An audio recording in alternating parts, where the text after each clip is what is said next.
আসসালামু আলাইকুম ওয়া রাহমাতুল্লাহি ওয়া বারাকাতুহু। এই জালিম সরকার আমার ভাইকে হত্যা করছে।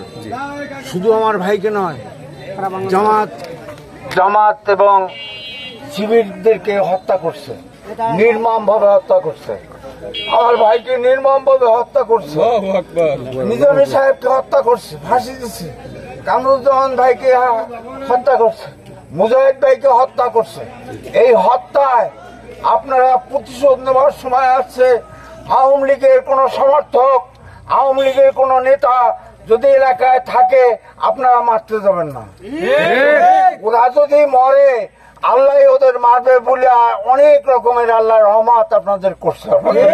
আপনাদের চোখের পানি আল্লাহ পাক কবুল করছে। 17 বছর পরে 13 বছর আপনাদের আল্লাহ জেলখানার ভিতরে ছিল।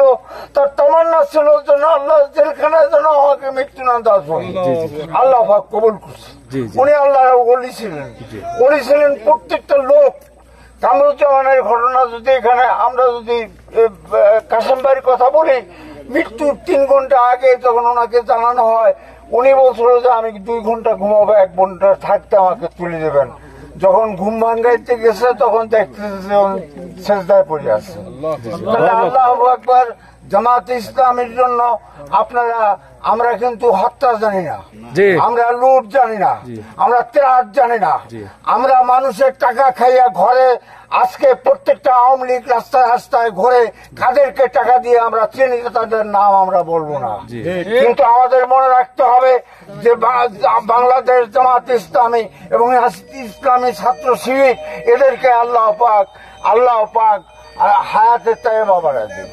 আল্লাহ পাক প্রত্যেকটা জামাত এবং শিবিরকে আল্লাহ পাক তার রহমতের জাজিয়া দিন। আমার পরিচয় হলো আমি মুস্তফা হাসান সায়েদী, আমি সায়েদী সাহেবের মেয়েদের হতপক্ষ ভাই। আল্লাহু আকবার, আল্লাহু আকবার, আল্লাহু আকবার। আপনাদের সকলের জন্য আমার দোয়া রইল। আপনারা একটা কাজ, আপনারা আওয়ামী লীগের সঙ্গে অন্তত এতটুকু বিরতি রাখবেন, ওদের মেয়ে আপনাদের ছেলের জন্য আনবেন না, আপনাদের ছেলেও ওদের মেয়ের জন্য দিবেন না।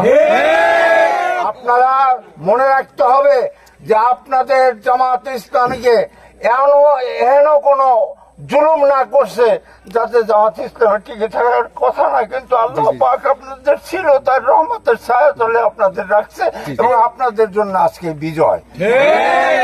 সাইদ সহ যারা এই স্বাধীনতা আনছে, সেই সমস্ত শহীদদের রুহের মাগফিরাত কামনা করছে।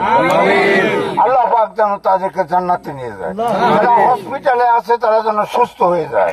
আল্লাহ পাক যেন সবাইকে তার রহমতের ছায়াতলে রাখে।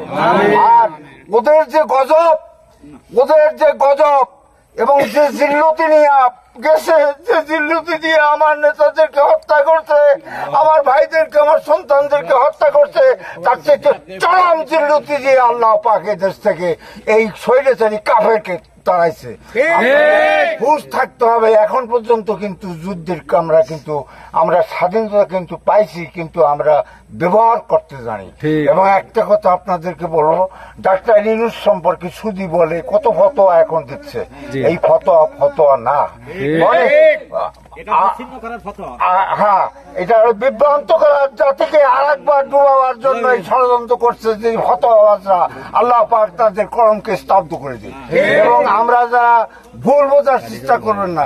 এখানে একটা ডিমের খোসা রেখে গেছে হাসিনা, তাও যাওয়ার সময় পাড়া দিয়ে গেছে, যা ছিন্ন বিচ্ছিন্ন হয়ে গেছে। এমনি কিন্তু বাংলাদেশের ম্যাপটা আমরা এই সরকারের উপরে কোন রকমের আমরা জিল্লুতি দেব না এবং তাদের সহায়তা করব। বাংলাদেশ জামাত ইসলামে তাদের সহায়তা করছে। আপনারা দূর দূরান্ত থেকে আসছেন, আপনাদের জন্য সাতক্ষীরা থেকে আসছেন, আমার জন্মস্থানের লোক। আপনাদেরকে কি দিয়ে আমি অভ্যর্থনা জানাবো আমি জানি না। আপনাদের পায়ের ধুলি সমতুল্য আমি না, আমি এক নগণ্য বান্দা। আপনাদের জন্য দোয়া করি, আপনারা ভালো থাকুন, সুস্থভাবে আপনারা পৌঁছান এবং সুস্থভাবে আপনারা আমাকে একটা টেলিফোন দিয়ে নাম আমি দেবো, আমি ফোন নাম্বার দেবো, আপনারা আমাকে জানাবেন যে আপনারা বাড়ি পৌঁছে। আমি খুশি হব। ওয়া আখিরু দাওয়ানা আলহামদুলিল্লাহ। আসসালামু আলাইকুম ওয়া রাহমাতুল্লাহ।